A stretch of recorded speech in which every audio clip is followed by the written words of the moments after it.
This is for all you multi-talented, multitasking, multi-everything people out there. Take it away. Find your glory, write your story, fearless feet will carry you.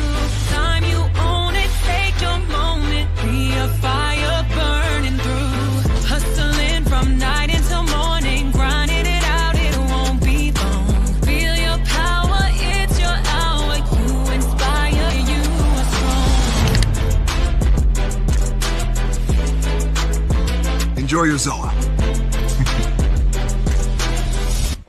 No applause? You're all fired.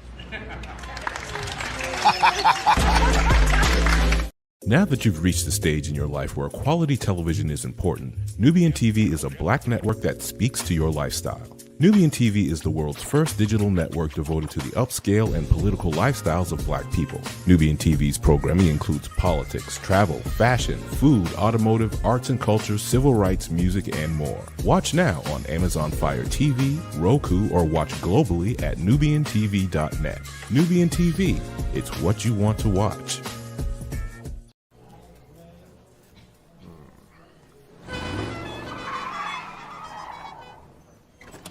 Come with me if you want to live a more delicious life. Oh, maybe we should get in the van. In this world, we don't get to control much. The past, male pattern baldness. What geese? Got one right now. The urge to puff that bubble wrap. But there is one thing we do get to choose every single day: what we eat. Welcome to the Sonic Department of Research and Deliciousment. We have everything you want, didn't know you wanted, and some things you didn't know were possible. Because we believe if you're not having fun, you're not living free. So come on, let's live a little. Hey, good morning, America.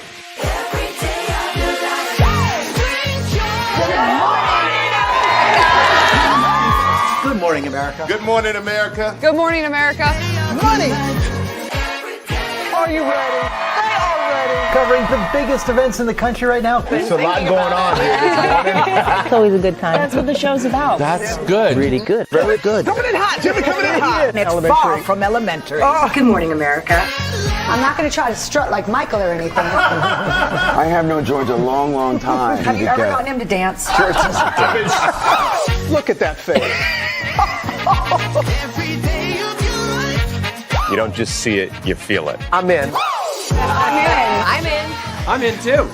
I'll be there. I am here and so happy. I'm in. I'm in too. I'm in. That tells you something when Snoop Dogg's in. Michael, George, Lara, Ginger. Prepare for a journey beyond imagination, beyond belief, beyond anything you've experienced before. Universal Epic Universe, a new theme park where you'll step through extraordinary portals to 5 immersive worlds. Prepare for a cosmic voyage of discovery, an isle of fire-breathing excitement, a shadowy world of monsters and mystery, new wonders in the wizarding world, and a new way to play. Plus the splendor of a magnificent resort hotel overlooking the park. It's all new excitement at Universal Orlando Resort. A week's worth of vacation thrills with 4 amazing theme parks, a variety of spectacular themed hotels, and incredible dining and entertainment. It's all at Universal Orlando Resort, where you'll find new adventures every day. Explore the astonishing worlds of Universal Epic Universe at Universal Orlando Resort.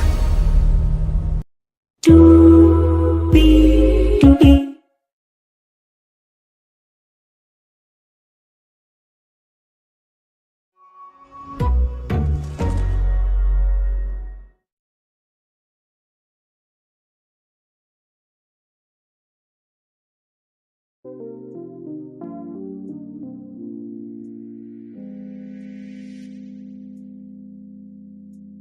hello to you,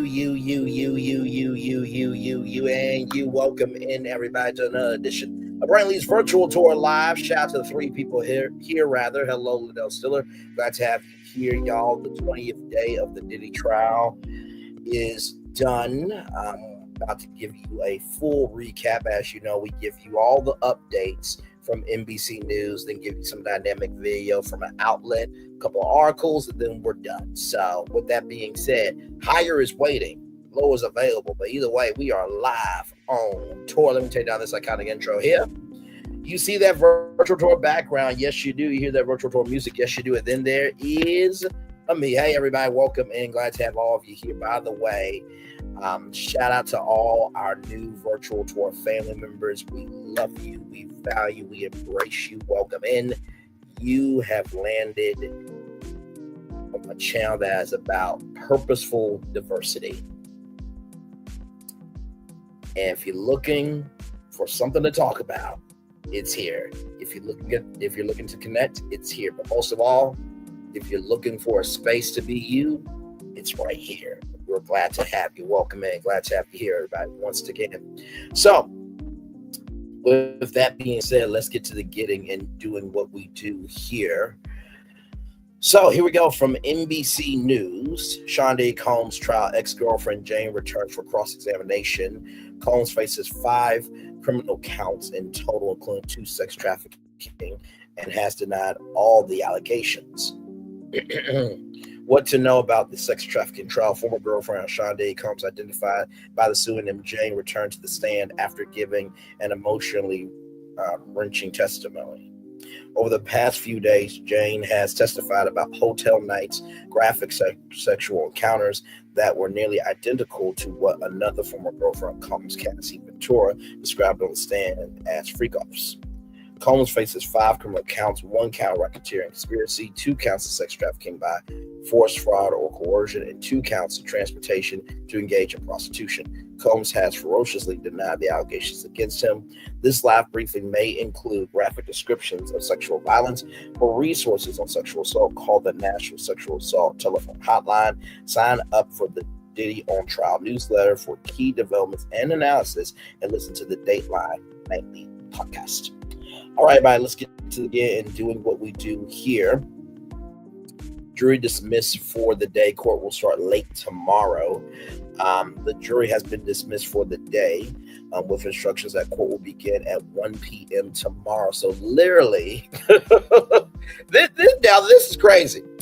So literally, while we're on tour tomorrow morning at 11 a.m., when we usually get done with the shows about 1 o'clock. So as we get done with the tour tomorrow, around 1 o'clock is when the trial will start up again for the 21st day of the Diddy trial.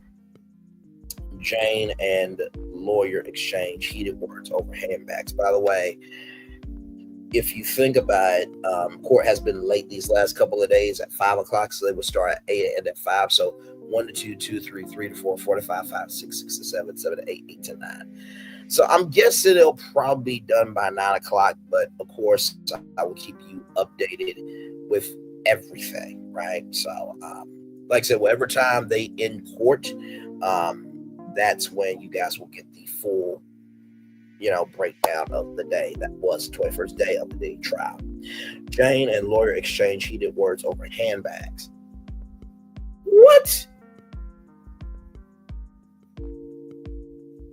Okay, child. Jane and defense lawyer Tenny Garagos exchanged some pointed words about handbags and sex during cross-examination. Garagos insinuated that the witness was consensually having sex with other men and gladly accepting designer bags. No, I got trauma, Jane responded after Garagos questioned if she did get anything. The defense lawyer also asked the witness if she knew what a Bottega bag was, and Jane responded, "I'm sure you have one." Garagos also asked, "How much does a Bottega bag cost?" To which Jane responded, "How much do my bag cost?" Jane asked for a break shortly after the exchange. Now, hang on, because I just Are you serious? Really? Okay, you know what? I'm just. I don't give a fuck. Okay, listen.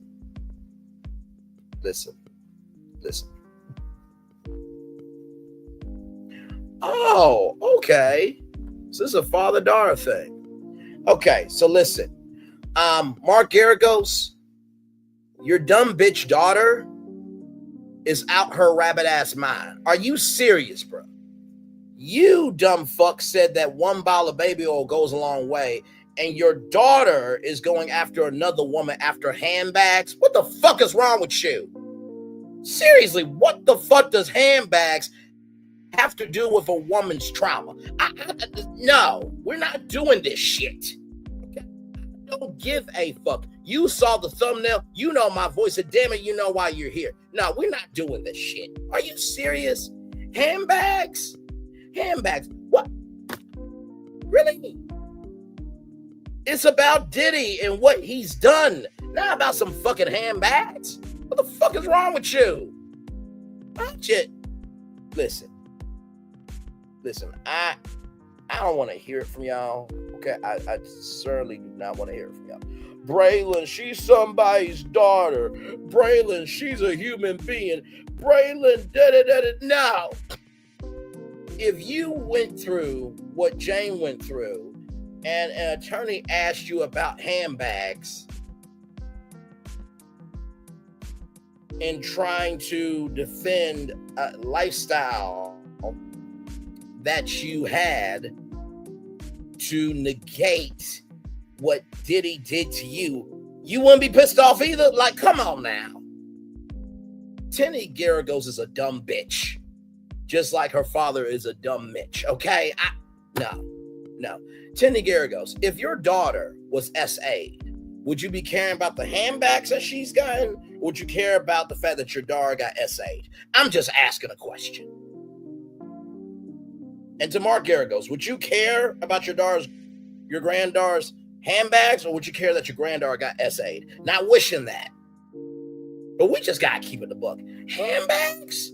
Hand fucking bags? And this is the team you got, Diddy? Child. Oh, my Lord Jesus. Cross-examination goes over explicit messages between Combs and Jane. The defense go over text messages and voice notes that Jane sent to Combs, where she engaged in fantasy talk that appeared to show her willingness for sexually explicit activities. Some of the messages include Jane describing what she would like to do to specific sex workers who were hired for hotel nights, or discussing the planning of hotel nights. Jane testified that she gave Combs options on things he wanted to hear, but she told the court that these were things that wouldn't have occurred. She told the court that these were things that wouldn't have occurred to her, for her to do rather, but she knew that Combs would like to do them. So if I remember correctly, I remember Diddy saying to one of the ladies, "I can't wait to see what you have for sex nights," which implied of, okay, she needs to get in and hiring the sex workers, right? So I'm not surprised by that, right? And not to mention too, like, Diddy also had requests, right? So I'm not surprised that Jane had requests for what she wanted. I think Jane said, I quote, "If I'm going to be doing all this, then I deserve to have pleasure from the people that I'm seeing," right? So court is back in session after lunch. Jane returned to the witness stand for cross-examination by defense attorney Tenny Garagos. Court adjourns for lunch. Court is clearing out for a lunch break with the expectation to return by 1:20 p.m. Eastern Standard Time to resume the defense's questioning for Jane. Jane invoked the names of basketball greats to talk about her sex life with Combs. She testifies. Jane testified that she invoked the names of two all-time basketball greats to describe her sex life with Combs and someone named Paul. Three of them were the trifecta. Jane said with a nod to the Hall of Fame hoopsters, "I was Kobe Bryant, and Paul was Shaq." Jane said Combs was Michael Jordan.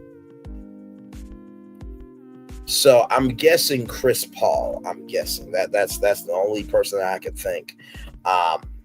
Rest in peace to Kobe Bryant. Okay. Shaq and Michael are like, how do we get in this? Oh. Michael Jordan tried to come back to NBC, and Shaquille O'Neal just got his job back on Inside the NBA on ESPN. Child, I cannot. Oh my Lord, y'all having game sevens, child. Anyway, moving on. Jane spoke with Combs' chief of staff while transporting drugs. She says Jane testified that Combs' chief of staff, Christina Corkman, spoke to her on the phone on at least one occasion when Jane transported drugs for Combs. The text message exchanges were shared between Coram and Jane, where the women were coordinating travel arrangements. Jane also said the two spoke on the phone, which was not their standard method of communication. Jane also testified that communication with Coram was a point of contention for her while she dated Combs. Coram, or KK, was always with Combs and became a difficult part of Jane's relationship with Combs. She said Jane told the court Coram had strong feelings about how Jane would influence how Combs treated her. Let me read that 2 more times. Jane told the court Coram had strong feelings about Jane that would influence how Combs treated her. Jane told the court that Coram had strong feelings about Jane. That Coram had strong feelings about Jane that would influence how Combs treated her. So basically, Jane is saying that she was afraid of the chief of staff because the feelings that the chief of staff has dictate on how Combs would treat Jane. Oh, wow. And I am very surprised that the chief of staff has not been brought to the witness stand as of yet. I think that the government's almost done. I think they have one more witness after Jane, and then that's it. So we don't know if Christina will be a witness for the defense or for the prosecution. So yeah. Sorry, y'all. Okay. Let's see here. Fridays were a good day for Combs to blow off steam. Jane testifies. Combs said his end of the week partying a Ucket Friday celebration. Jane said it's when he let loose and went up party really hard. She said, not too surprising. Fridays is when finally the work week is done and you're able to release something. Not too surprising about that. Ecstasy helped her sex life with Combs, Jane testified. Jane testified that ecstasy greatly helped her and Combs focus on sexual energy. He was just happy, charismatic, good energy, and sexual high. She said before ecstasy, he was agitated and stressed from the day. After, he would be happy and in a good mood. So you mean to tell me that he needed like a grass gummy or a grass conduit? Child, and y'all can figure out what grass is. I'm not going to say what it is for YouTube purposes. But anyway. But it goes back to what Cassie said about Diddy's mood swings, right? So not too surprising there.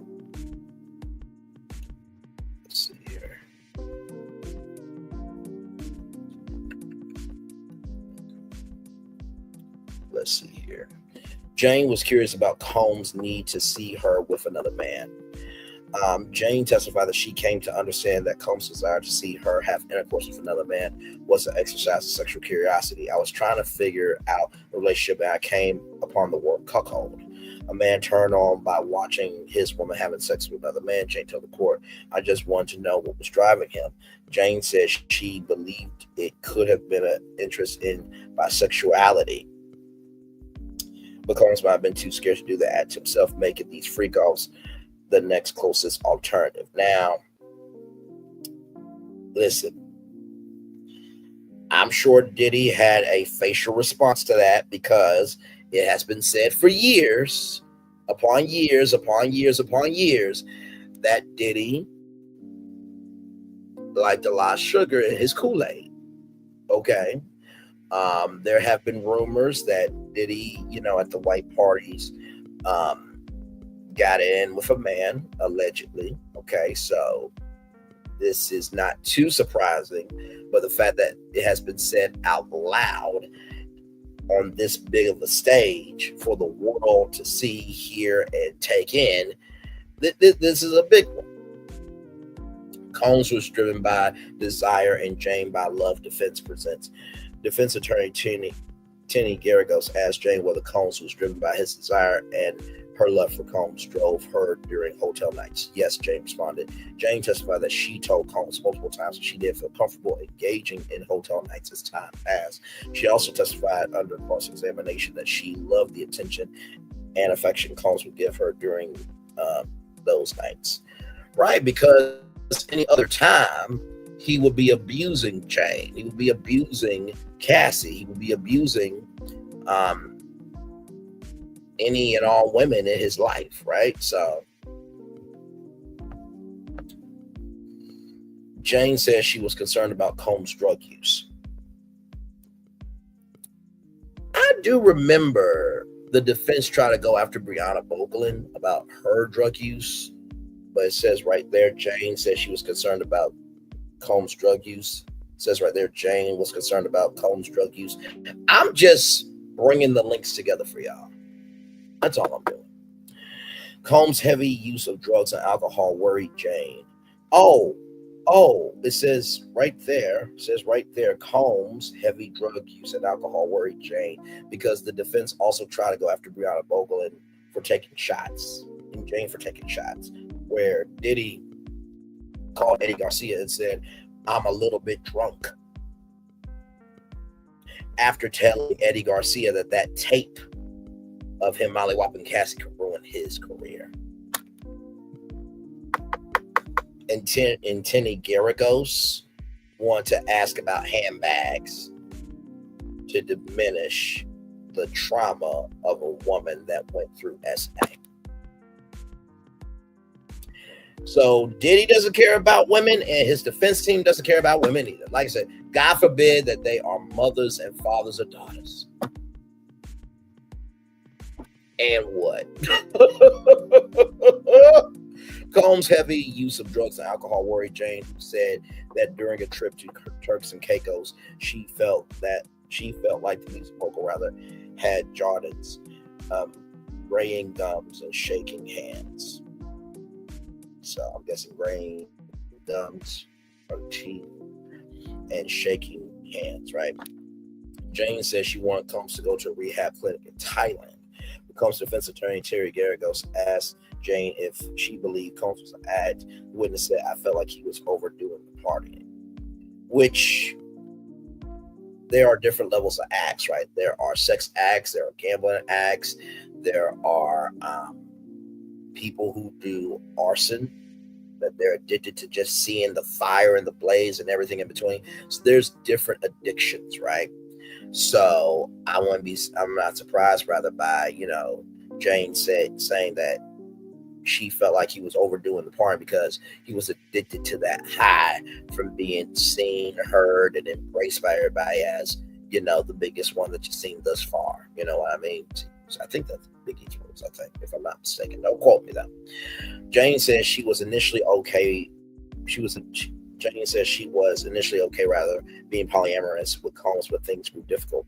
Jane told the court that she was aware Combs was polyamorous and seeing multiple women, and that at first it wasn't something that she minded, but as emotions grew deeper, she testified the imbalance became difficult to handle. Jane said the relationship was monogamous, even if it wasn't in reality, which she was not okay with. She agreed that it hurt her feelings that he was easily able to shift to another woman. Jane used colorful language when referred to another woman he was dating, she said. So I think that might be Young Miami. Maybe, don't know. But why couldn't y'all capture the colorful language though? Like, you're not getting any video or audio, so y'all could put cuss words online. Those are words, okay? Oh my Lord Jesus. Here we go. Combs would use paying rent as a tool, Jane says. Jane testified that there were times when Combs used used paying her rent as a tool, saying it was something of a reminder. She recalled one argument when she was depressed over hotel nights and hit a wall when she was on a phone call with Combs. She testified that Combs asked about her needing 3 months' rent. Jane told the court that it did not feel genuine, that they exchanged nasty text messages, one of which included her saying she's not either of his exes. Combs' attorney asked whether Combs sent Jane $20,000 unsolicited, which Jane confirmed. Combs gave Jane the nickname Crack. Combs gave Jane nickname Crack Pipe. I'm trying to read that correctly because I feel like it should say Combs gave Jane the nickname Crack Pipe.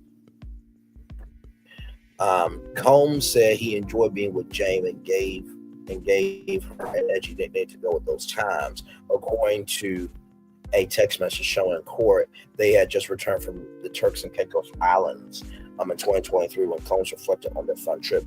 Get your rest, you are the Crack Pipe. That's my name for you, Crack Pipe. I'm going to call you Crack Pipe. A very good time together, he said. 2023 and 2023 voice were played in court. Give me a moment, y'all.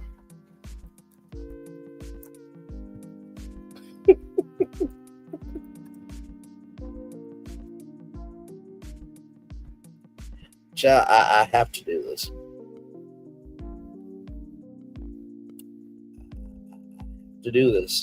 Okay.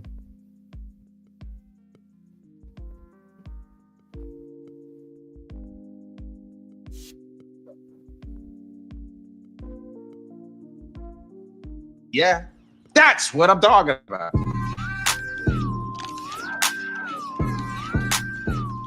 Can you hear me now? It may be a bad shot, but this is real. I mean, the bones, that's real. Yeah, my bones, yeah. I'm 5'7" and thin. I can understand what you mean. But that's not just thin. No, what is it? Diane, tell me. Do you know? It's scary thin. I can believe what you feel. I can believe that. But do you really know? Do you really know? No, you know. Thank you. Anorexia. No way. They've written it. No way. Bulimia. No way. That it's because of drugs. No.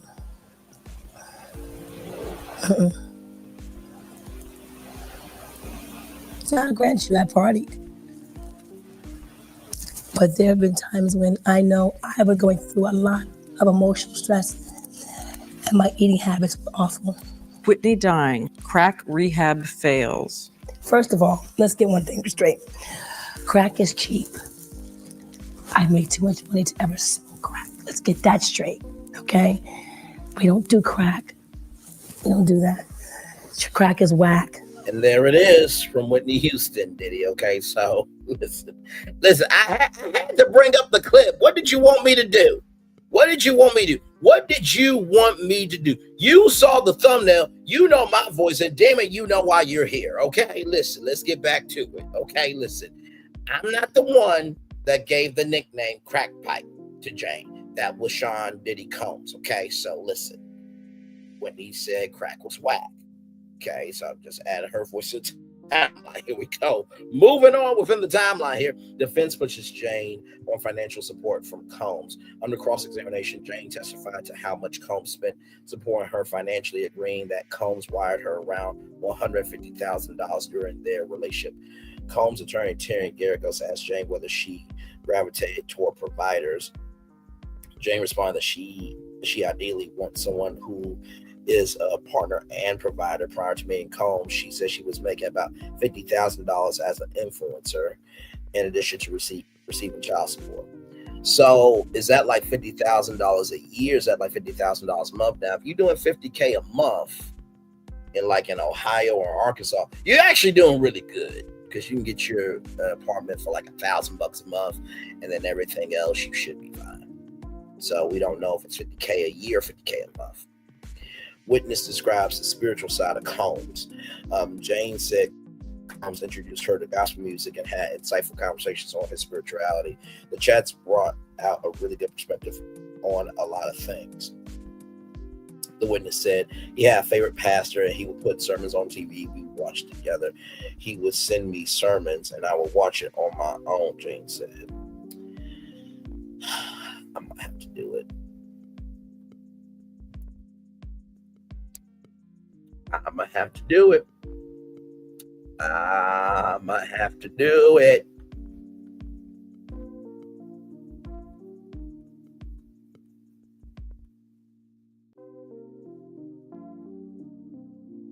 Y'all give me a moment.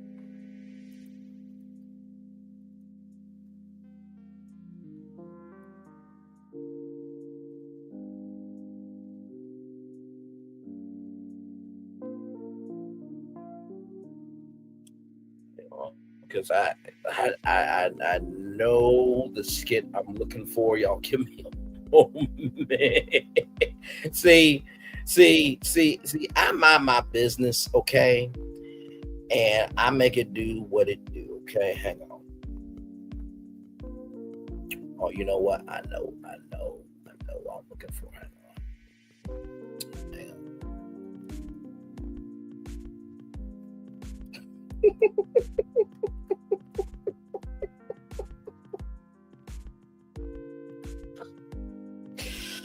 Ooh, okay, here it is. Here, this is the one I'm looking for. Okay.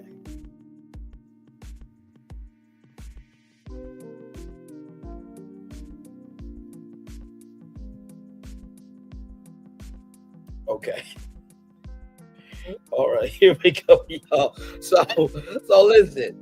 So apparently Diddy wanted that fire, right? Here we go. Diddy wanted that fire. Hallelujah.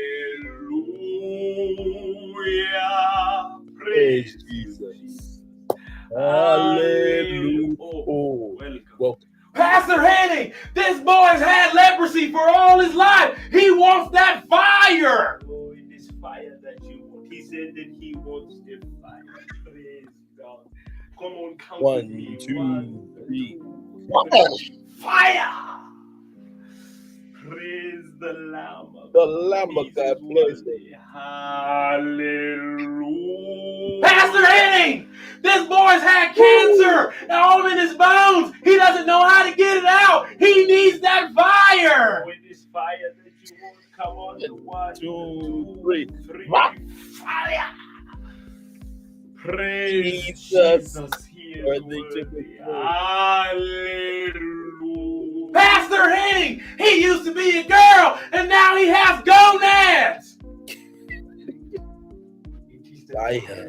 Desire. Yeah, 1, 2, 3. Fire!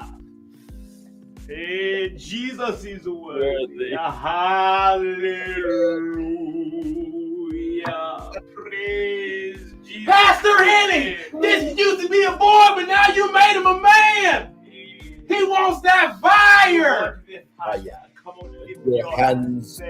Come on, say it with me. The fire. Hey, praise Jesus. Hallelujah. Pastor Henning, he's having a seizure. What have you done?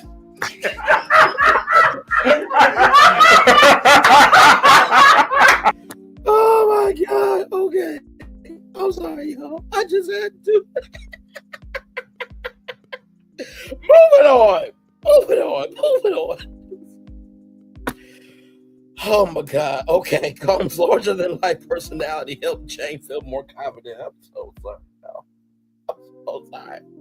Jane told the court that Combs had a big personality and was very sure of himself, which she felt was unique. Jane described why she felt Combs was larger than life. She said Combs offered highly motivational speeches to encourage her, which helped her feel more confident. Jane tested that she used to be shy and still struggles with self-esteem issues. So here's the thing, right? I'm going to bring up this clip.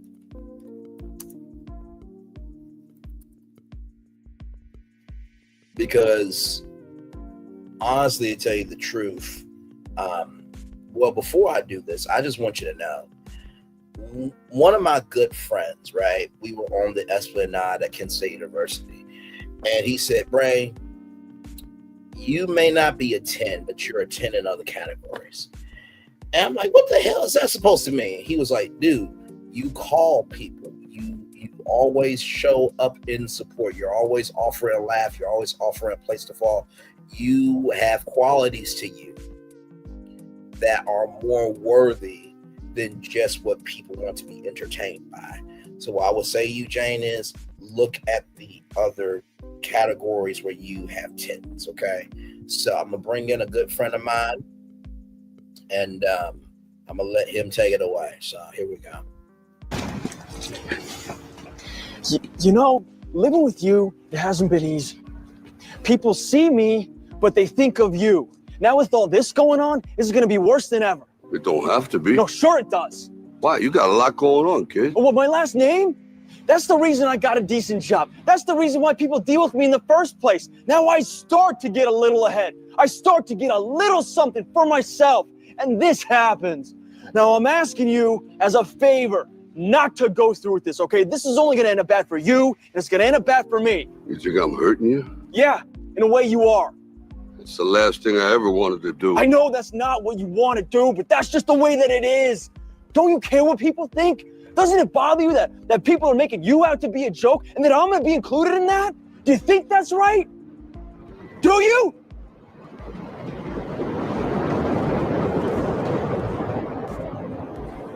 You ain't gonna believe this, but you used to fit right here. I'd hold you up and say to your mother, this kid's gonna be the best kid in the world. This kid's gonna be somebody better than anybody ever knew. And you grew up good and wonderful. It was great just watching you every day. It was like a privilege. Then the time come for you to be your own man and take on the world, and you did. But somewhere along the line, you changed. You stopped being you. You let people stick a finger in your face and tell you you're no good. And when things got hard, you started looking for something to blame, like a big shadow. Let me tell you something you already know. The world ain't all sunshine and rainbows. It's a very mean and nasty place, and I don't care how tough you are, it will beat you to your knees and keep you there permanently if you let it. You, me, or nobody is gonna hit as hard as life. But it ain't about how hard you hit. It's about how hard you can get hit and keep moving forward. How much you can take and keep moving forward. That's how winning is done. Now, if you know what you're worth, now go out and get what you're worth. But you gotta be willing to take the hits and not pointing fingers saying you ain't where you wanna be because of him or her or anybody. Cowards do that, and that ain't you. You're better than that.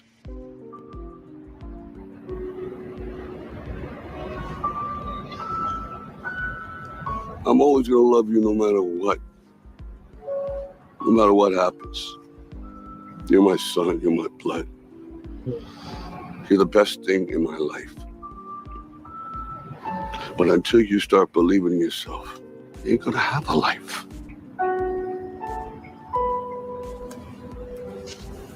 Don't forget to visit your mother.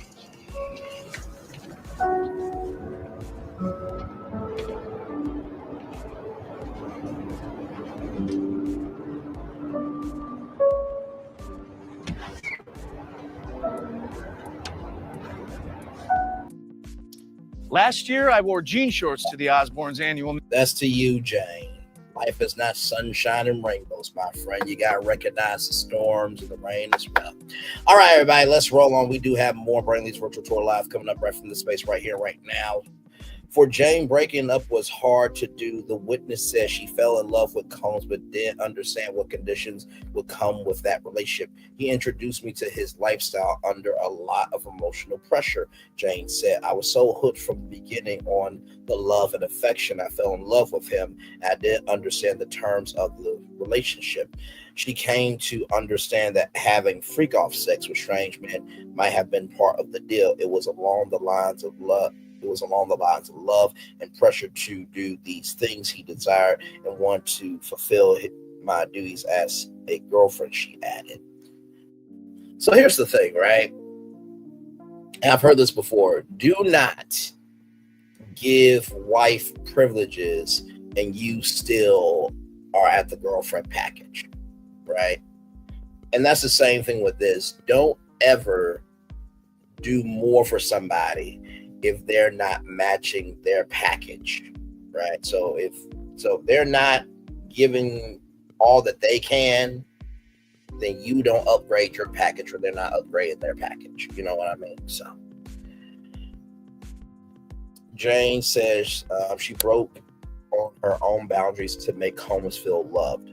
Combs' offers of love and affection were the only reason Jane said she would enjoy hotel nights, which is the phrase she used for the nights Combs would watch her with sex workers.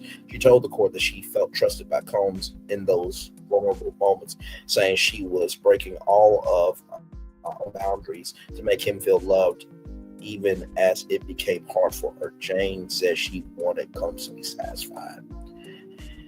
And that goes to the point of when people say, when you get married, don't lose yourself, because you could be so involved with being a wife or a husband, being a parent, being this, being that, that you forget you in the midst of all that, right? So you never want to lose yourself in somebody else getting satisfied that you never get satisfied, basically, right? Jane is still in love with Combs. Asked if she loves Combs currently, Jane told the court that she does.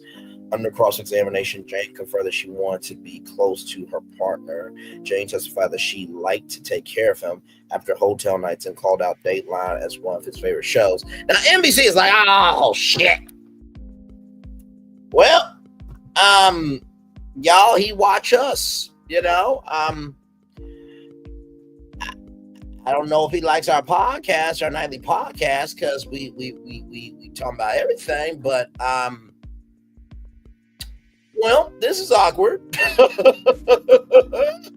Jane told the court that she felt as if her partner was trusting her in a vulnerable moment. She was made to believe it was special and didn't want to judge him.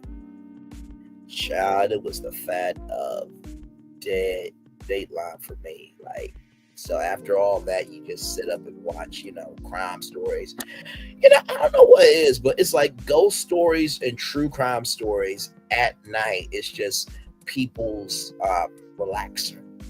I don't know what it is. You know what I mean? It's kind of like, what you guys are doing right now. This is your relaxer of you being able to escape from your world and, have a space and time to recognize that, you know what? Hey, my life may not be where I want to be, but at least ain't this bad. You know what I mean? So, yes, indeed, there. Let's see. Jane did not want anything to do with Homeland Security investigation agents last March. She says defense attorney Terry Garagos pushed Jane on her lack of interest in cooperating with the government when agents first raided Combs' residences in March last year. Jane testified under cross-examination that when Homeland Security investigation agents arrived at her home, she wanted nothing to do with them. She had a choice to speak to them, and she chose to get an attorney paid for by Combs. She told the court after Combs' arrest, Jane confirmed that she met with a grand jury after the government granted her immunity. And that was her right, Tenny Garagos. What you're trying to do is make Jane look like a uncooperative witness. Okay? Now, let's just say that Terry Garagos got raided, right, by Homeland Security investigations. Tenny, will you talk to them right away, or are you going to go get an attorney, which is your dad? I swear to God, if Tenny Garagos is an option for a wife, thank God I'm single, because that's a dumb bitch. I'm sorry. Really? You're going to utilize somebody's trauma by questioning them about handbags, and then you're going to chastise them for having a choice to be still and take time to think things through. You have to be the dumbest attorney for a female I've ever seen. Not sorry. By the way, shout out to all the female attorneys. Pam Esquire, Attorney Simone, Pam Esquire, all y'all, okay? There are some great female attorneys. This is not paying everybody rush, rather. I'm talking about this dumb bitch right here, okay? Jesus Christ. Sorry, guy. I didn't mean to use your name, man. I'm just, you have some people that should have been under a recall, okay? You had some people that should have been swallowed by the mothers. You had some people that should have not left Baby Corp, okay? Just letting you know that. I still love you. Name, Father, Son, Holy Spirit, all three things that connect back to you. But still, you got some people down here that they're broken, tired, and decrepit in their existence. I'm just letting you know. Okay, back to y'all. Jane takes the witness stand for cross-examination. Key government witness Jane took to the witness stand for cross-examination. Combs' attorney, Terry Garagos, is set to lead the defense's questioning of Jane, who is wearing a brown suit blazer. Combs is wearing a light-colored long-sleeve shirt with black pants. Defense's motion for a mistrial has been denied. Oh, defense, you big bad, you big scared. Your mental is unleveled.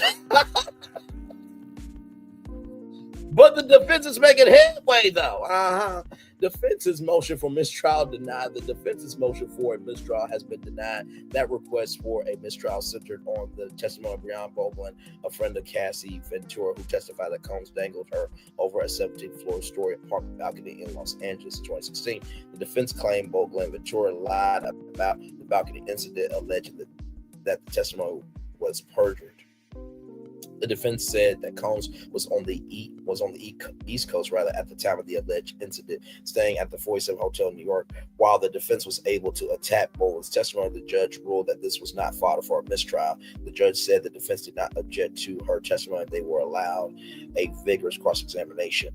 Judge Arnn said the government screwed up, but that wasn't grounds for a mistrial. He noted Combs' defense attorney Nicole Westmoreland had real Perry Mason moment being a dramatic revelation in a courtroom. Ventura mentioned the balcony incident without naming Boglin in her 2023 lawsuit against Combs. She also testified about it while on the witness stand last month. Here's the thing, right? I don't see how the government screwed up here because, like I said, I'm giving you this from the social, cultural, mental context of it all. Because the defense has been screwing up and has screwed up because they are screw up, you see.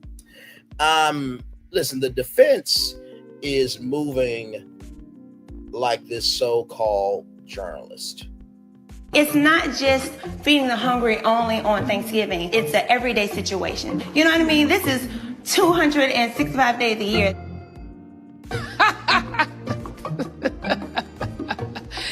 That is funny. 265 days. Where the hell that bitch live at? It's not. Nene, your guess is as good as mine, child. I have no idea where that bitch live at.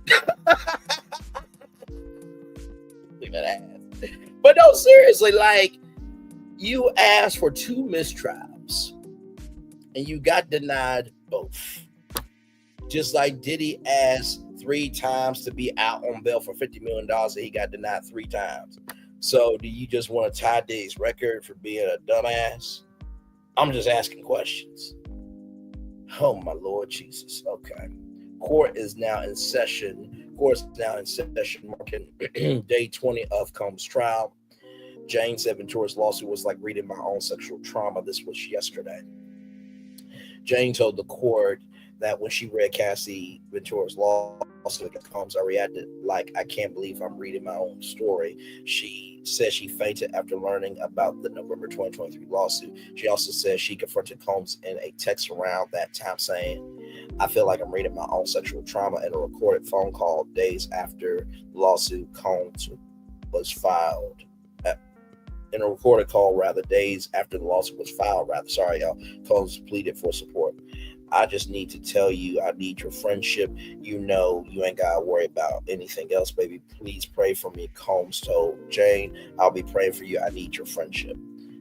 So once again, after this woman told you that she was on her going through menstruation and on her period, and you said, you know, you're acting fucking weird and leave me alone, and that she didn't want to do the freak offs anymore or the hotel nights, and you know, you didn't know how she felt, but yet she told you after, abusing her, you now need her friendship and everything in between that we haven't seen. Now all of a sudden, let me you know what? Let me go back. Let me go back. Because there was one other impression. Here.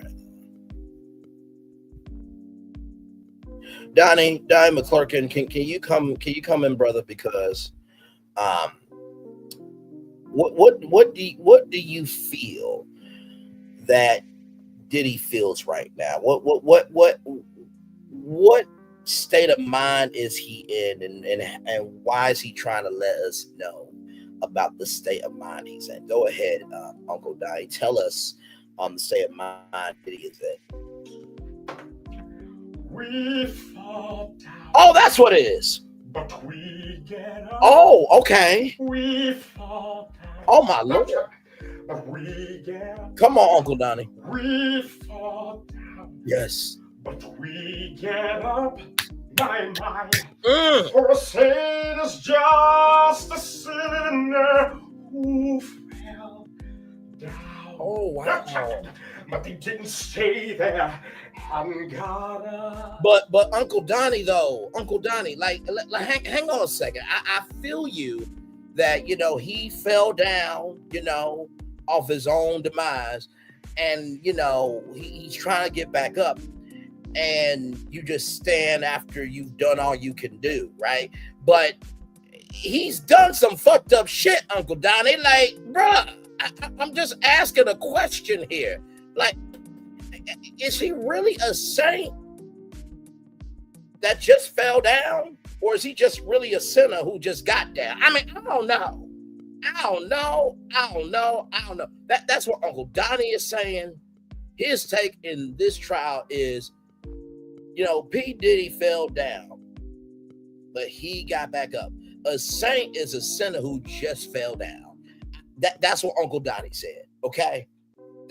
Let's go back to the timeline, okay?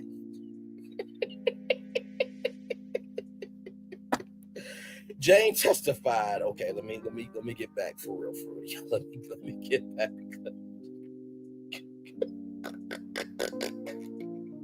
We fall down, but we get up. Oh, la, la, la, la. My.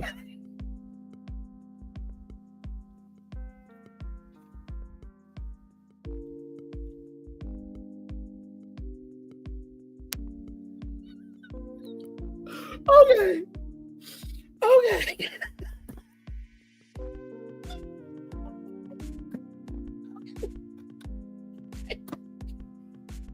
Oh my God. Okay. All right. Okay. Let me get back to center, yo. Okay. All right. Come on. Okay. Here we go. Jane testified that she had idol ideation in relationship with Combs. Now, I'm saying idol for the purposes that we can't really say that full word, okay? So, but you see on the screen. Jane testified that she had idol ideations at the end of 2023 and told Combs that she'd unalive herself. In text messages, she told him she believed he used and break her, and she wrote to him that he was done with her and that she wanted to die. When prosecutor Maureen Comey asked why she texted Jane cried so hard, it was difficult to understand her answer. If you or someone you know is in crisis, call or text 988. That's 988. That's 988 to reach the suicide and crisis hotline, or chat live at 988lifeline.org. You can also visit speakingofsuicide.com. That's speaking of suicide.com/resources for additional support. Jane was visibly anguished during yesterday's testimony. On the stand yesterday, the witness's voice rather cracked as she told jurors about a night in 2023 when she said she was instructed to meet Combs at the 47 International Hotel and Tower, New York. and directed to have sex with a male escort. Jane wiped away tears as she recalled telling Combs that she didn't want to have sex with other men anymore. Jane also saw that she recounted her reaction to Ventura's allegations against Combs. Jane returns to the stand today. One of Combs' former girlfriends, known only by the pseudonym Jane, is expected to return to court today for cross-examination. Jane is one of 4 alleged victims at the center of the prosecution's racketeering conspiracy, a sex trafficking case against Combs. Her testimony is part of the government's effort to show that Combs orchestrated a sprawling criminal enterprise to fulfill his sexual desires. So that's everything you need to know about the 20th day of the Diddy trial. So we got some dynamic video here to give you all from ABC News. Here we go. So the cross-examination of Sean Diddy Combs' ex-girlfriend is still underway. It comes after the judge denied the defense's request for a mistrial. Combs has pleaded not guilty to all the charges, and his defense team says any sexual encounters were consensual. Let's bring in our legal contributor and trial attorney, Brian Buckmeyer. He's outside court with more. So, Brian, what's the latest from inside the courtroom? They're continuing cross-examination with Tenny Garagos asking Jane on the stand about some very explicit text messages that she shared with Sean Combs, attempting to show that this wasn't just a consensual relationship, but also that this is one that she wanted to participate in, that she would ask and inquire as to when she could participate with someone or how they can do so, and giving some very explicit description of their intercourse and their interactions. Jane testified that Combs still pays rent on her LA home, but the key point there is that she testified one reason she wanted to move into that home was to keep Combs' bodyguards from finding out about sex with male prostitutes, and that suggests that his bodyguards weren't involved in arranging these so-called freak-offs. Does that undermine the prosecution's racketeering case in any way, you think? Yeah, so I think it actually undermines the prosecution's case in 2 different ways. One, they're trying to pull apart the idea that there is this criminal enterprise. That's the racketeering conspiracy charge that Sean Combs is facing, where he's facing anywhere from 15 years to life. If there are no people like bodyguards or personal assistants who are informed as to these freak-offs or these hotel nights, as Jane has described them, then you don't have that top charge there. But However, if we remember Capricorn Clark, who worked for Diddy as a personal assistant, Diddy told her, come on, I'm going to get my pad. We're going to unalive Kid Cudi. So there's an employee there, right? The car that was at Kid Cudi's house was registered to Bad Boy Records. If y'all remember when Cassie Ventura was getting mollywopped on the plane, Cassie said, is anybody seeing this? Please stop, right? So the security guards did nothing. So if the security guards knew all of that, then they had to know about these freak-offs, right? Because most of the time when a celebrity goes to a hotel, they will, depending on the level of celebrity, right? So, like, let's just say it was Janet Jackson. She would have the whole floor, and you would not know that Janet Jackson is at your hotel. You would not know. Unless it was like, stay in your room. It's like, wait a minute, why the hell I gotta stay in my room? I paid what, $700 for a whole week here at this hotel? No, I'm gonna get out and see what's going on. You're like, oh, Janet Jackson's at the hotel. So there it is, but rolling on. Also, I think what they're trying to do is show that this house was meant for them to have their own secret life. This wasn't, and the relationship, this wasn't about controlling Jane. This is about having privacy. So if it's not about control, that takes out the coercion element of the racketeering conspiracy, and there's not. However, though, Brian, if we remember with Cassie's private apartment, right, there was control, right? Because if they did participate in the freak-offs on hotel nights, then he would cut off the rent, right? So that was coercion. And also, too, Diddy didn't stay with these women. He is polyamorous. He's a swinger. He swaps out sex partners. So that fell dead on arrival. But I understand Brian's trying to give an overall comprehensive view for the audience. Let's roll on. Not this criminal enterprise, that takes another element out of the crime. And I think that's their way of trying to combat this case against Sean Combs. Got it. And Brian, cross-examination is expected to last, what, for at least 3 days? What are you watching for?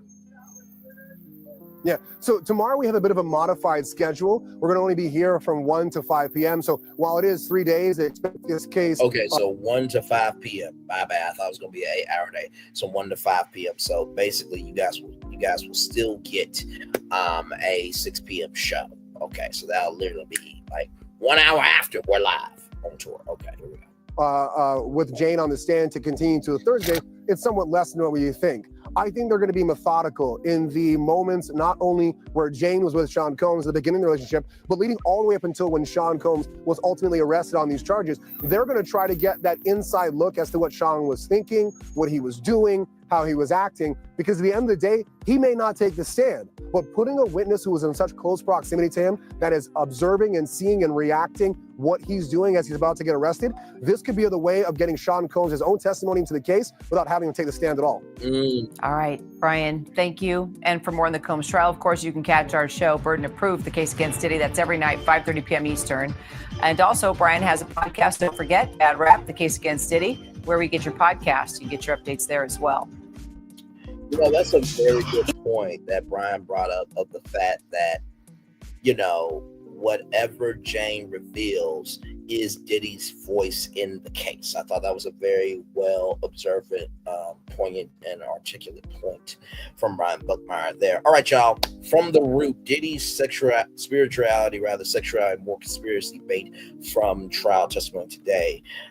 Jane was not afraid to say exactly what she thought of Diddy and his alleged kinks. Let's see here.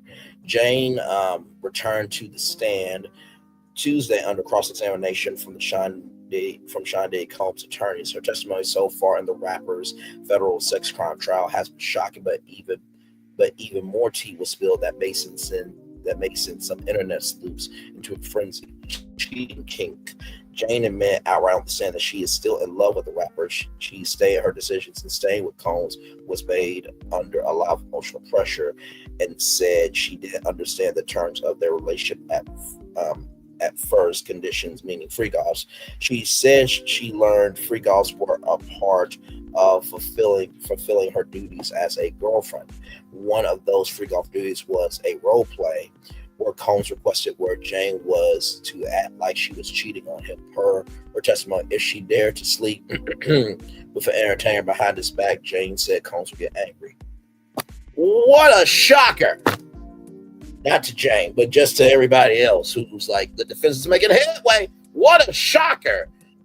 Diddy got upset with Cassie dating Kid Cudi, Michael Jordan, flirting with a waitress. And the fact, bruh, that you would have Jane do a fantasy of her cheating on you when you have problems with that actually happening to you, even though that you are polyamorous and that you're a swinger and that you swap out partners, the fact that you would ask for this fantasy, dude, you're so fucked. Like, bruh, really? Because guess what? That hurts the defense of, oh, shit, man, you asked for what the fuck? You asked for what the fuck you were doing to these women. Do you not see how that lessens our case? Diddy's spirituality. Jane said she was introduced to gospel music by Combs and said he had a favorite pastor. He had a favorite pastor. He would put sermons on TV. We would watch together. He would send me sermons. I would watch it on my own, Jane said. The public priest speculated that Bishop T.D. Jakes was affiliated with Combs after resurfaced photos of the two of them. And Jakes' final response to troll speculated if he'd been a part of the rapper's alleged criminal enterprise. So I'm going to bring this up real quick. Now, for those of you who do not know, right? This was a real thing. Okay, let me do this because some of y'all just may not know, right? You may not know. So right here from Revolt, Sean Diddy Combs brings new series Kingdom Culture with TD Jakes to Revolt. This partnership with Revolt is a great opportunity to further expand our reach to a younger generation, Bishop T.D. Jakes said about his new show on June 21st, 2021. On Monday, June 21st, Revolt Media and TV chair Sean Combs announced a brand new exclusive sermon series on the network that will be hosted by global Christian leader Bishop T.D. Jakes. Kingdom Culture with T.D. Jakes premiered on Sunday, June 20th of 2021 at 9 a.m. Eastern, 6 p.m. Pacific, and aired from the Potter's House Church in Dallas, Texas. Going forward, the weekly series will display enlightening sermons and conversations from Bishop T.D. Jakes to Revolt's young audience. This partnership is a landmark moment for Revolt, expanding into the faith space to create a program that will inspire millions around the world to have hope and walk in their power. Combs said. Bishop Jakes is one of the most transformational leaders of our time, who has made a profound impact on my life. So we're honored for him to join the Revolt family and use his gift to empower the culture. We are so honored to have the legendary Bishop T.D. Jakes join the Revolt family. This partnership transforms Revolt to new heights. Reiterating our mission to create, curate, impactful content at Devontae Samuel, CEO of Revolt. Bishop Jakes' weekly service has been a motivational outlet for the Black community, especially during the last year. We are pleased to expand his reach to our network. Bishop T.D. Jakes, New York Times best-selling author of over 40 books and CEO of T.D. Jakes Enterprises, will preach about various topics including growth, power, love, leadership, vision, and more. The series will aim to get hip-hop and culture fans from around the world engaged with in his teachings. This partnership with Revolt is a great opportunity to further expand our reach to a younger generation. In the last year or two, many young people have been adversely affected by a mix of economic woes and a pandemic, both here in the United States and around the world. Jakes affirmed, I am looking forward to an alliance that engages with this unique audience while also empowering and uplifting them. Kingdom Culture with T.D. Jakes will also rebroadcast masterclass conversations, special forums, and international discussions that the Potter House and Bishop Jakes frequently host throughout the year. The forthcoming episodes will showcase the power of the Bishop's voice, which extends throughout politics, entertainment, business, and global humanitarian work. Be sure to tune in every Sunday only on Revolt. Check out how you can watch here. So I just wanted to bring this in. So for people that may think, oh, Bishop Jakes is this, that, and the third, maybe a lot of things, but this was known. Okay, so I just wanted to bring that into the timeline here. And also too, let me show y'all here. Okay, let me show y'all this. Turn this up, because like I said, sometimes you just don't know what you don't know, right? So let me bring this back. Okay, here we go. Hello, I'm Bishop T.D. Jakes, the pastor of the Potter's House of Dallas. Going to a prophetic praise. I'm extremely proud to announce that now on Sundays, you can tune in and worship with me, receive powerful messages right here on Revolt. Check your local listings.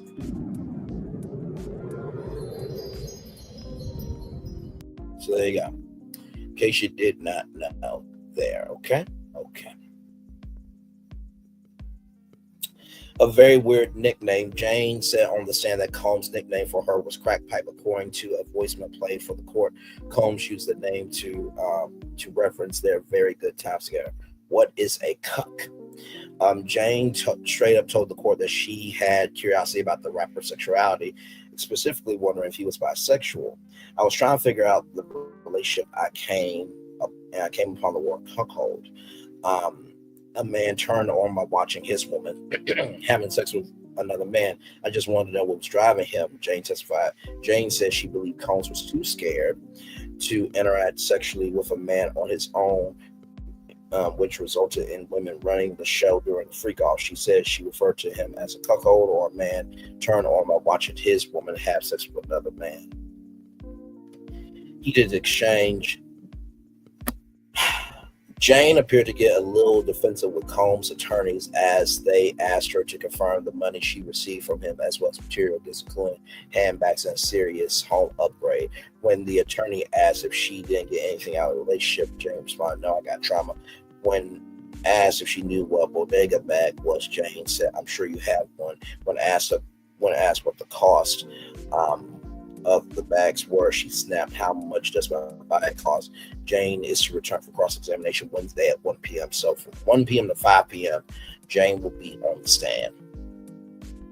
Once again here, from USA Today, Sean Diddy Combs' eerie favorite TV show revealed at trial. From USA Today, alleged victim of Sean Diddy Combs is revealed that the embattled music mogul's favorite TV show is a true crime franchise. Combs' ex-girlfriend Jane testified pursuing him in Combs' federal sex crimes trial, shared in court Tuesday, June 10th. The eerie show Combs allegedly counters as his favorite. Under cross-examination, Jane said she endured nights in hotels with escorts because she wanted to spend time with Combs, bathing him, rubbing his feet, cuddling him, and watching his favorite show, Dateline, till he fell asleep. "I felt loved by him because we experienced these things together," Jane said. Give me a moment.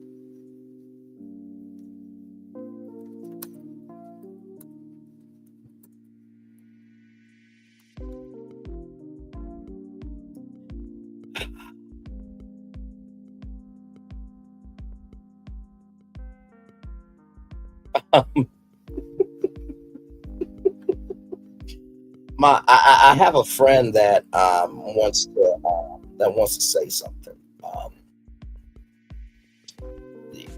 They're not going to take long at all. They're not going to take long at all. They just want to come in and just offer a question for Diddy, if you don't mind, ladies and gentlemen.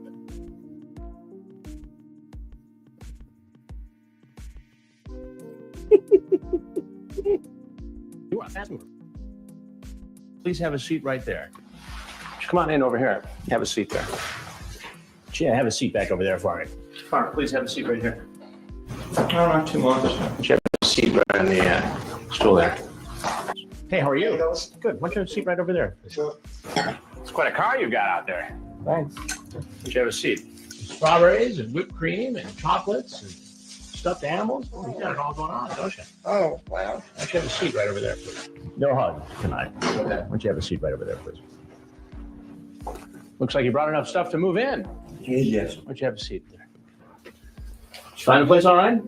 Yeah. You bring your bag and come on over here for a minute, will you? Wow, I knew that was going to happen. You knew what was going to happen. You knew what's this? Have a seat on that stool there, if you would. I need to talk to you for a minute. Why don't you have a seat right there, please? Why don't you come in over here and stand right over here at the bar? How are you? Good. Please, come here. I want you guys to meet each other. This is Tennis Boy 213. Why don't you take a taste of the drink there? Please have a seat. What? Have a seat. I'm Chris Hansen. And I want to ask you some questions. Please have a seat. No. What are you doing up here? So you excited too? How you doing? I'm sorry. What's wrong? I'm sorry. Please have a seat.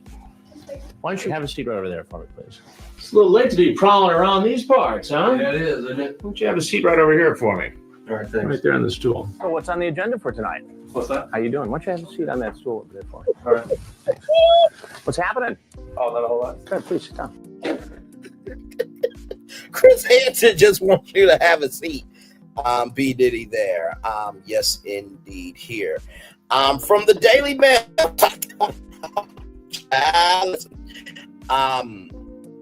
Diddy's girlfriend says he forced women into sex with other men because he's bisexual and he likes to watch. I almost forgot. Sorry, let me finish out this USA Today article. Sorry, we got a lot going on here. We are live on tour. USA Today reached out to reps for Dateline for comment when questioned by Combs' lawyer Terry Garagos. Jane also testified that she still loves Combs to this day. Combs, 55, was arrested in September and charged with sex trafficking, racketeering, and transportation to engage in prostitution.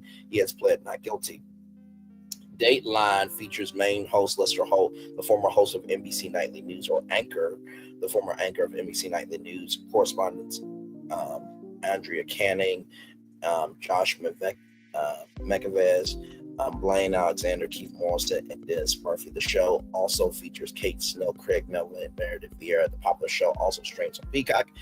A centerpiece of Dateline's programming is highlighting injustices and crimes perpetrated by men against women, which Morse discussed during a 2021 USA Today interview. Dateline mainstay Morrison believes more women tune into Dateline so they can know the lay of the land when it comes to interpersonal crime. That lays open why I think Dateline has exposed over the years, which is one of the worst epidemics we have, the epidemic of spousal abuse, of women being harmed by men. And I hate to say, but that's really the basis of so much of the crime that occurs, Morrison said. Hull also told USA Today that the show's stories are relatable because you realize that people do bad things could be across the street from you. Their kids go to your school. Yours. A lot of the people in these stories were good people up to the moment they weren't, or they were living normal lives like ours, and then one day they became a victim of something really horrible. Holt said. So there is that. And then, of course, right here, Sean Diddy's lawyers cross-examined his ex-girlfriend Jane on Tuesday in his sex trafficking racketeering trial in New York City, and she revealed the rapper's sexual preferences might be due to his bi curiosity. Jane, who is testifying and pursuing him, but told the jury she still loves the rapper, who is still paying her rent after giving her $150,000 throughout their 3-year romance. As Jane spoke at the Good Times shared with Diddy, he grinned and nodded as she reminisced about giving him foot massages and watching hours of his favorite show, Dateline. According to Jane, the word cuckold was spot on to describe what she and Diddy did in the bedroom. She explained that cucks get pleasure seeing his woman receive pleasure from another man, but they also have a bi curiosity that they are too ashamed to experience themselves. So use the woman to venture out in this curiosity without doing that itself. Diddy has pled not guilty to sex trafficking and racketeering charges that could put him in prison for life. Right here, Jane said he wasn't curious. Jane said she started researching days outside 2022 to try to understand why he liked to watch her have sex with other men. I came upon the word cuck holder, man in relationship with a woman and was turned on watching his woman have sex with another man. Jane told the jury. Jane said she then read about the reasons why men like to watch their partners with others. There was a multiple list of reasons. One of them, the cuck derives pleasure seeing his woman receive pleasure from the other man, and a few other things. Cucks could also provide curiosity that they are too ashamed to experience themselves, so use the woman to venture out. And this curiosity without doing that itself. Diddy apparently referred to his sexual preference as voyeurism. Jane added that I would use the word cuck for him. So there is that there. Now, of course, one of the biggest things that has happened is Young Miami. Okay. From Complex News, Diddy accused a rather homogenous relationship with Young Miami that was really tough to watch. Doe testified that she was hurt by the rapper's public and seemingly monogamous relationship with the City Girls rapper. Right here. Diddy's public relationship with Young Miami allegedly left Jane Doe feeling humiliated during his ongoing federal trial on Tuesday, June 10th. Diddy's alleged former girlfriend identified as Jane Doe in court, testified that his highly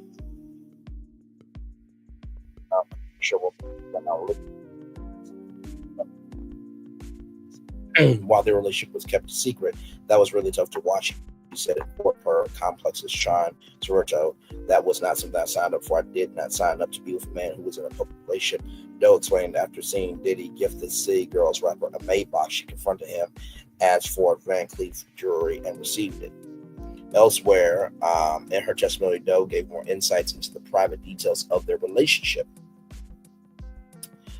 Doe said the disgraced music mogul liked getting foot rubs and that his favorite show was Dateline. She alleged their hotel encounters often involved cheating role play where they would pretend Sean left town and I'm sneaking in this entertainer. As for why the relationship was kept private, Doe explained it was because she has a child with someone they did not like. Wait a minute. Wait a minute. Wait a minute. Wait a minute. Hold up. Wait a minute. Wait a minute. Wait a minute. Wait a minute. Hold up. Wait a minute. Wait a minute. Wait a minute. Wait a minute. Now, now listen, okay? I am not leaking the name, okay? This person did that, and they were trying to give a hearty guffaw, a kiki, a ha-ha. But maybe this person was onto something. Give me a moment as I pull this up.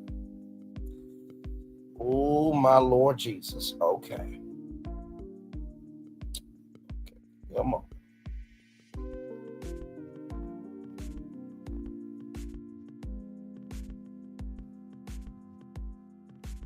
This is crazy.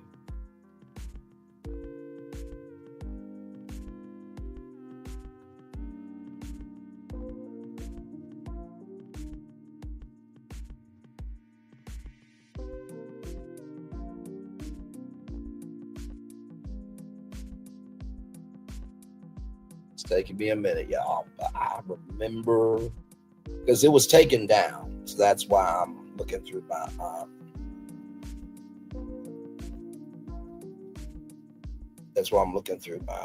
messenger to find it here.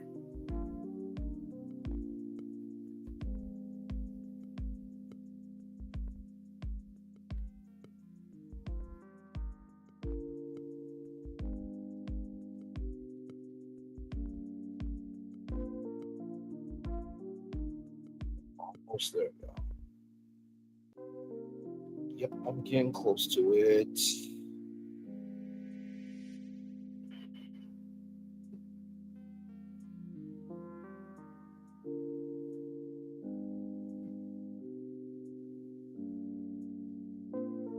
Come on, wait a minute.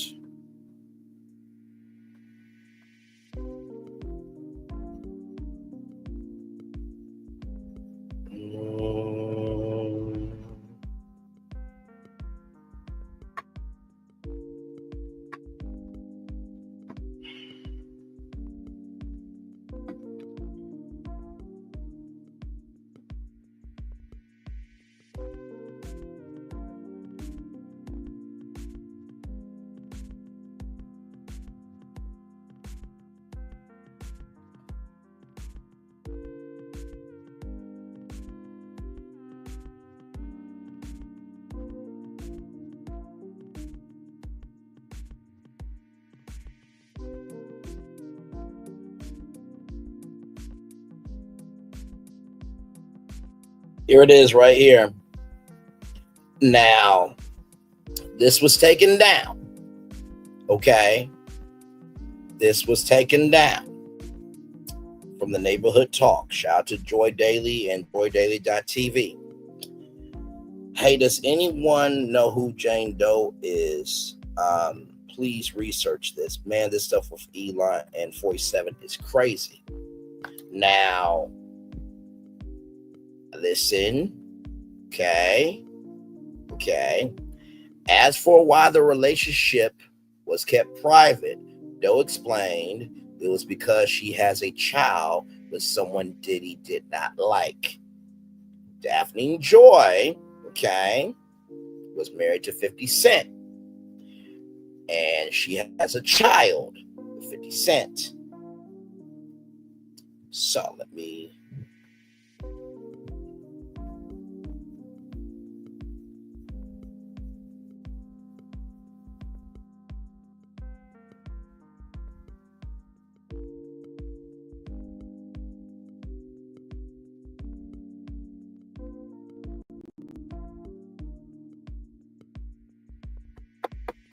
Child.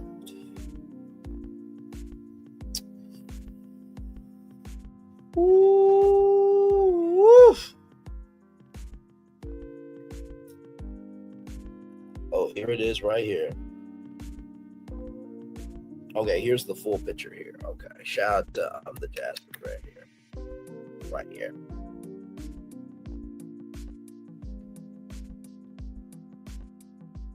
Now, of course, this was taken down, but it says here in the full context of what the words, the full verbiage rather. Hey, does anyone know who Jane Doe is? I'm trying to research this with a go like damn face. Man, this stuff with Elon 47 crazy. So let me check 50 Cent's Instagram.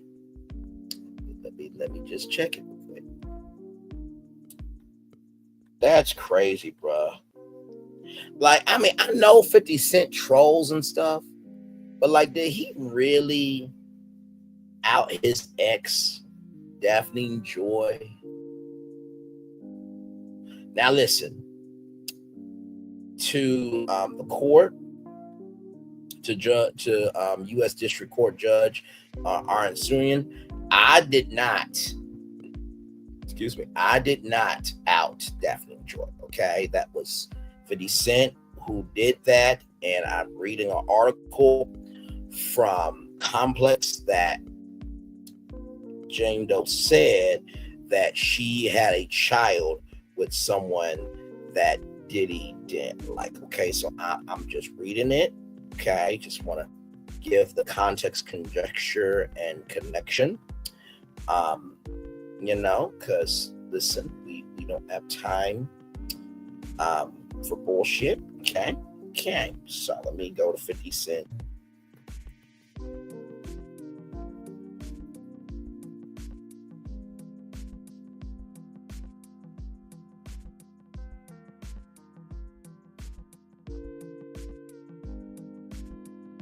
See if anything comes up here.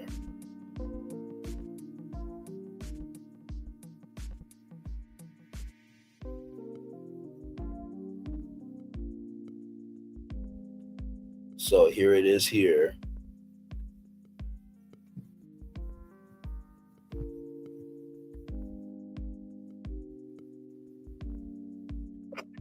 Hey, drop pussy whore. Oh my God! So Black Youngster is representing me in court today. Any further questions, revert to my lingo team. Iago Beach tonight, Peacock. So this is literally 9 hours ago. So this was the last thing that he posted. Child. Moving on. Let's roll on through this complex article, child. She also claimed that Diddy invested $20,000 in her clothing line. Now, if you remember, Daphne Joy has a swimsuit line and a clothing line. We talked about that on the last tour yesterday, right? So, because when I gave the context of who Daphne Joy is and 50 Cent, their relationship, it was said in the People magazine, people.com article, that Daphne Joy had a clothing line and a swimsuit. It's not like were they super like every time I took a step my ankle. Thank you so much for existing. Appreciate you so much there. By 2022, Doe began questioning the nature of their interactions during their hotel nights. I came across this word that was called a cuckolder. Doe said, explained she did a deep dive onto the term. I was trying to understand. I was just like, this is spot on. Diddy and Young Miami were first linked together in 2021 and confirmed their relationship the following year. Their on and off relationship continued until Casper Ventura came forward with her lawsuit accusing him of rape, sex trafficking, and abuse in November 2023. I can't speak on something that wasn't my experience. I can't speak on something that I don't know. Young Miami said last August on her Carisha Please talk show. I can't speak on these allegations because I wasn't around at the time. I don't know that person. That was my experience. I met Diddy when the world was celebrating him and giving his flowers when he was alive. She added elsewhere during Tuesday's proceedings, Terry Garagos also revealed that he was on antidepressants at some point, specifically named Prozac, though she did not clarify when he began taking medication. And then finally, here from Hot New Hip Hop, Jane reveals how Diddy and Young Miami impacted their relationship. One of Diddy's alleged ex-girlfriends has been testifying in his criminal trial for several days under the name Jane Doe. Diddy spoke a relationship with Young Miami and allegedly frustrated a woman who has been testifying in his ongoing criminal trial in New York under the name Jane Doe. While on the witness stand Tuesday, she explained, "I did not sign up to date a man that was in a public relationship," as caught by CNN. Jane allegedly dated Diddy from 2021 to 2024, while Young Miami and Diddy were linked from 2022 to 2023. Prior to mentioning Young Miami, Jane testified about her relationship with Diddy, referencing several alleged drug-fueled sexual performances in which she called hotel nights male escorts would allegedly participate in the events, which prompted her to wonder why Diddy was so interested in the fetish. "I just wanted to know why my partner wanted so many of these nights and what was driving him," she said, according to the New York Times. She said that through her research, she discovered the term cuck and noted that sometimes they have a bi-curiosity that they're too ashamed to experience themselves. In cross-examination, prosecutors played an audio message Diddy allegedly sent Jane, in which he said, "You are the crack pipe. That's my new nickname for you, crack pipe." She responded with a message saying, "Crack pipe is so real for the both of us." That says a lot without saying shit. Right here, Diddy trial day 20. By the way, that is right here. That is DJ Khaled. That's me, though. Diddy has been on trial for several weeks now. He is facing one count racketeering conspiracy, rather, 2 counts sex trafficking by force, fraud, or coercion, and 2 counts transportation to engage in prostitution. Besides Jane Doe, several other people have spoken on the witness stand as well. Perhaps the most high-profile among them was Diddy's ex-girlfriend, Cassie. Others included former Daddy Kane, and Diddy Dirty Money singer Don Richard, Kid Cudi, and more. So, child, I'm gonna turn on my camera now because we done the whole show for an hour. Yes, we have. Child, what a show!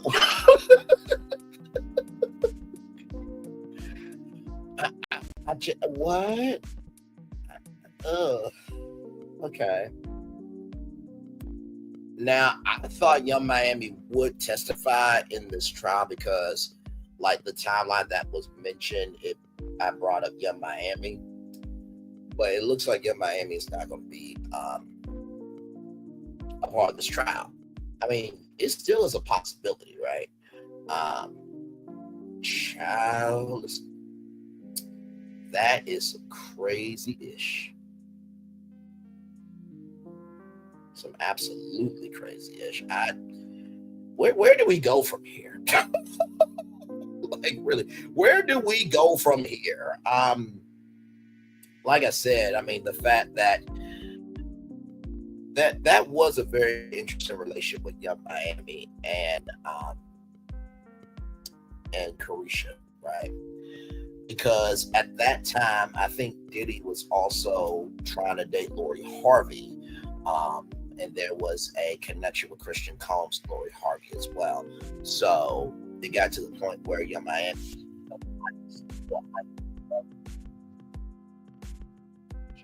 I feel like I feel it because she was literally the last public relationship that, you know, Diddy had, unless Diddy is still taking care of Young Miami behind the scenes. And I feel like, Ray J, you need to be in New York, brother, to testify, because your name was brought up, sir. It's a lot going on, child. It's a lot going on. We're going to take a little commercial break. We'll be back with more on Brandley's Virtual Tour Live. We are live on tour. We'll be back right after this roll.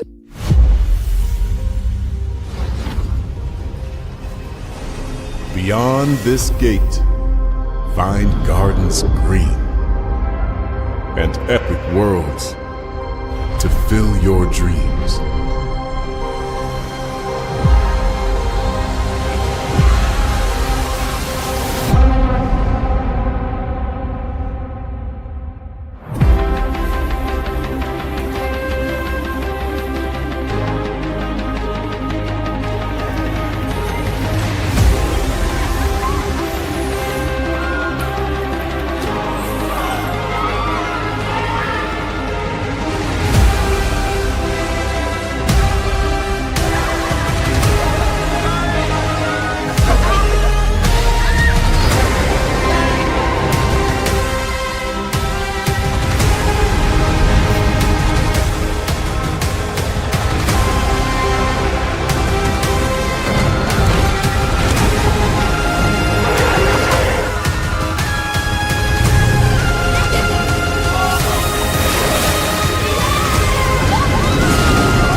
I'm loving it.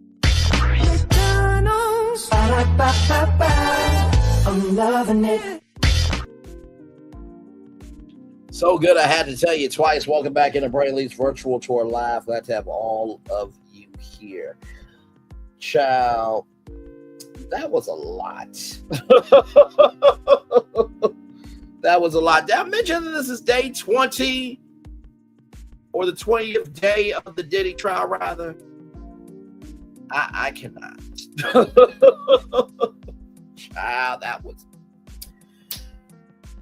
By the way, y'all, Hulu is looking for actors for their Hulu series. Like, no joke. I checked backstage.com for any, hosting roles or anything like that, and I saw them. It's like, oh my Lord, they're getting ready. Hulu, Max, Netflix, BT Plus, All Black. All the streamers and cable networks, they are getting ready to do this in a drama series, limited series that is. And guess what? They got the best script, the trial itself, and then everything else you can add for dramatic effect with the characters. Child, I just cannot.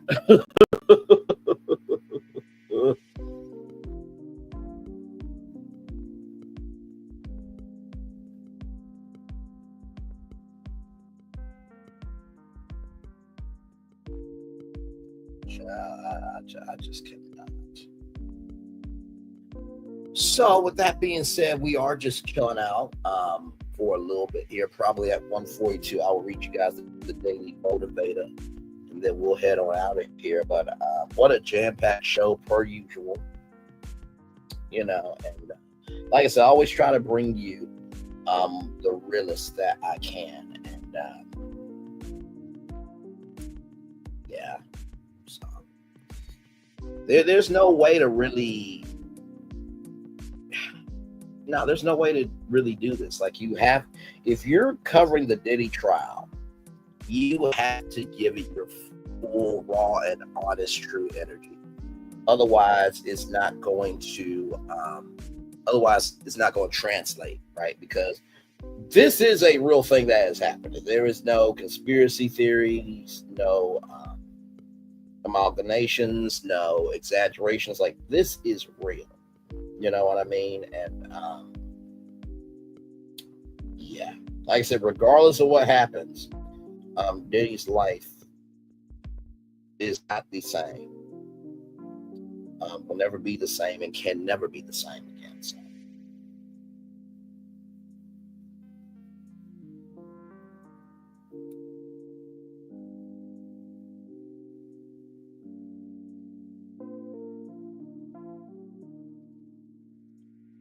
So yes, indeed. Welcome in, everybody. Glad to have all of you here. Yes, indeed. Here. Oh,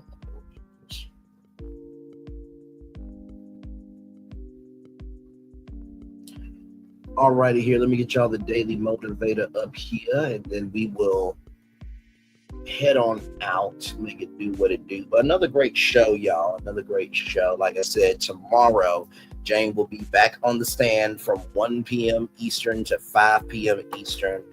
And then right after that, 6 o'clock, I will be live. So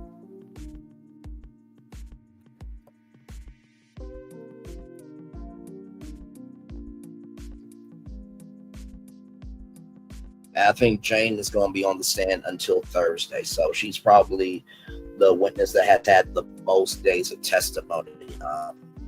I think on par with Cassie, I think. I'm mistaken. So here we go. I found the best way to give advice to your children is to find out what they want and then advise them to do it. Harry S. Truman. Everything within relative reason, right? It's time for the Day Motivator for Tuesday, June 10th, 2025. Too much. You can be disciplined and diligent without being overly obsessive.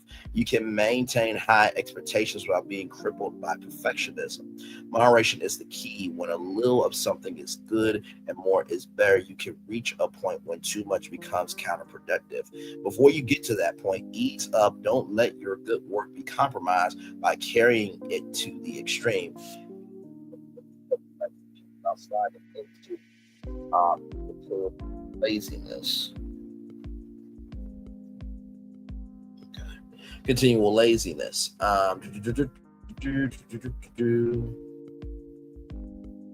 Yes, you can get to work. You can get to work to get to all the details that you can work to get all the details rather right without letting your whole life become consumed by them. Good choices are not the result of picking one extreme or the other. You'll find plenty of great options well within the territory of reason and common sense. By all means, do enough and even more than enough. Yet remember, there's always such a thing as too much. You're smart to keep away from it no matter what it may be, Ralph Lauren. You know, I think this goes back to what I said before, right? You know, everything in moderation. And I was talking with my good coworker and friend, Bishop, today. I was saying to him, like, you know, doing this, you know, YouTube channel, it's some work, you know what I mean? But he also said it's growing too. So I feel like the first thing is, if something's not working, let it go, right? And everything within moderation. And I've learned that with this channel is, don't put out something that you would not want to see. Like how I normally do these tours is, if I wasn't doing YouTube, how would I want to see it? And then I, you know, work it out from there. So the first thing I would say is, don't ever do too much of anything that's not feeding you joy. That's the first thing I will tell you, right? And the second thing I will tell you is, you can enjoy plenty of relaxation without sliding into continual laziness. And I have to say, how I relax is I watch Disney movies. I, you know, tune into other content creators. I go walking. Sometimes I go, you know, Applebee's, and this I give me a $5 margarita. And I have myself a key with myself, you understand? So recognizing that taking time out for you is not a crime. If it's a crime to other people, then that means that they are not caring about your mental health. And finally, let's see here, by all means, do enough, even more than enough. Yet remember, there will always be such a thing as too much. There is a limit to everything that we do. And when you recognize that limit, in the words of Stephen A. Smith, he says a lot, but one of the things that he said that I thought was brilliant was, I am grateful for the guardrails because they protect me for what could hurt me. I'm paraphrasing, but that's basically what he said. With that being said, everybody, it's time for the best outro on YouTube. Know what you do and do what you know. Never say you weren't born special, because you were always born a blessing and trust. You may not be where you want to be, but by the end of it, you'll be where you need to be. Do what you've been chosen to do. Why? It's one thing to call yourself, it's another thing to be chosen. One love, much love, all love. I have spent time with you. You have spent time with me. And hopefully, by spending time together, we'll be great together. Always remember, we're doing radio, television, YouTube, living your best life, or you're just recognizing that, hey, listen, just because things are public doesn't mean everything is hunky-dory in private. Make sure the replay is not just worth for you to watch it, not just worth for you to listen to it, but for you to want to experience it again. I love you. I value, I embrace you all. Always remember, see love, you gotta give it. Or see love, you gotta give it. Or see love, you gotta give it. Wherever obstacles you have overcome, wherever success you have achieved upon this particular day, I'm extremely proud of you, but no one else is proud of you. Be proud of your damn self. And finally, y'all, please, for the love of God, recognize that not everybody is having an okay day. If somebody is in solitude, that may not have anything to do with you. Sometimes people need to be in solitude so they can be in peace with you, okay? Commercial break and fireworks coming your way for the day that was, for the day that's come, for the blessings on way for you, me, all of us, as a society, as people, as culture. I feel the love, and I send it right back to you. Bye, everybody. Love you all. I thought I should tell you, they've been talking about you. Yeah, they've been talking about you. They've been talking about the fact that they've done everything they could to stop you and everything they could to block you, but you still win. They've been talking about the fact that they have undermined your success and they have tried to sabotage your seasons, but you keep winning. They've been talking about the fact that even though they don't like each other, they get together to try to kill you, but you keep winning. They've been talking about the fact that you were voted least likely to succeed, but like cream, you keep rising to the top. They've been talking about how they tried to burn your world down, but like the phoenix, you rose from the ashes. They've been talking about you. And you know what they say? Oh, she's just lucky. He's just lucky. But no, you ain't lucky. You're anointed. You got something on you. You got favor on you. You got power on you. You were born to win. Now they can call it luck, but it's grace. They can call it luck, but it's favor. But whatever they call it, it doesn't matter, because you know what God calls you? Do you know what God calls you? A winner. I thought I should tell you they've been talking about you. Yeah, they've been talking about you. They've been talking about the fact that they've done everything they could to stop you and everything they could to block you, but you still win.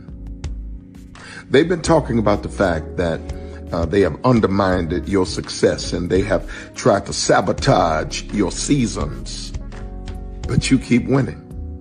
They've been talking about the fact that even though they don't like each other, they get together to try to kill you, but you keep winning. They've been talking about the fact that you were voted least likely to succeed, but like cream, you keep rising to the top. They've been talking about how they tried to burn your world down, but like the phoenix, you rose from the ashes. They've been talking about you. And you know what they say? Oh, she's just lucky. He's just lucky. But no, you ain't lucky. You're anointed. You got something on you. You got favor on you. You got power on you. You were born to win. Now they can call it luck, but it's grace. They can call it luck, but it's favor. But whatever they call it, it doesn't matter, because you know what God calls you? Do you know what God calls you? A winner. I thought I should tell you they've been talking about you. Yeah, they've been talking about you. They've been talking about the fact that they've done everything they could to stop you and everything they could to block you, but you still win.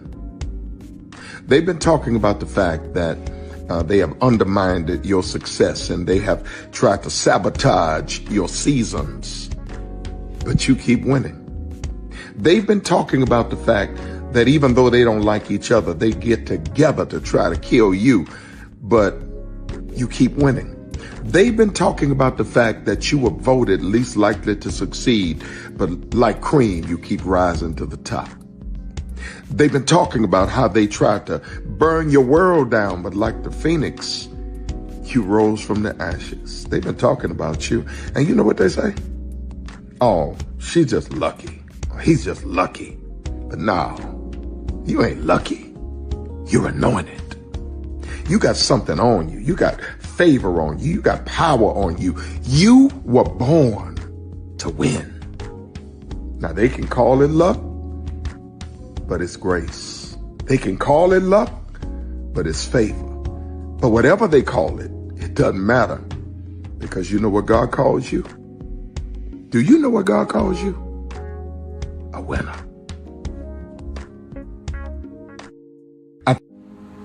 Good evening. My name is Mark Woodbury. I'm the chairman and CEO of Universal Destinations and Experiences. Well, we're finally here. Tomorrow we begin a new chapter at Universal Orlando Resort as we open Epic Universe. We built this place for you. I want to thank you, our fans, for your love of our stories, characters, and immersive experiences that inspired this incredible place. Epic Universe represents over 8 years of meticulous planning, immense creativity and innovation, combined with unmatched craftsmanship and operational excellence on the part of thousands of people who have brought to life the stories and characters that live beyond each of Epic's portals. But it represents so much more.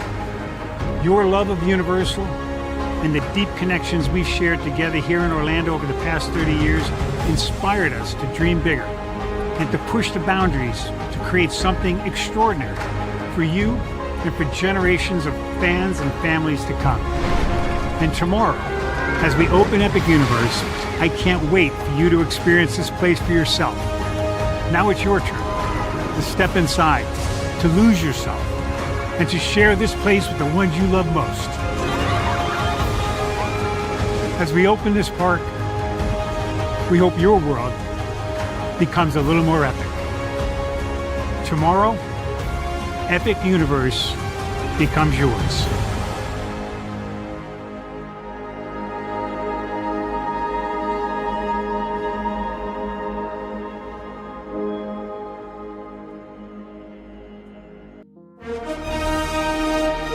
Prepare for a journey beyond imagination, beyond belief, beyond anything you've experienced before. Universal Epic Universe, a new theme park where you'll step through extraordinary portals to 5 immersive worlds. Prepare for a cosmic voyage of discovery, an isle of fire-breathing excitement, a shadowy world of monsters and mystery, new wonders in the wizarding world, and a new way to play. Plus the splendor of a magnificent resort hotel overlooking the park. It's all new excitement at Universal Orlando Resort. A week's worth of vacation thrills with 4 amazing theme parks, a variety of spectacular themed hotels, and incredible dining and entertainment. It's all at Universal Orlando Resort, where you'll find new adventures every day. Explore the astonishing worlds of Universal Epic Universe at Universal Orlando Resort.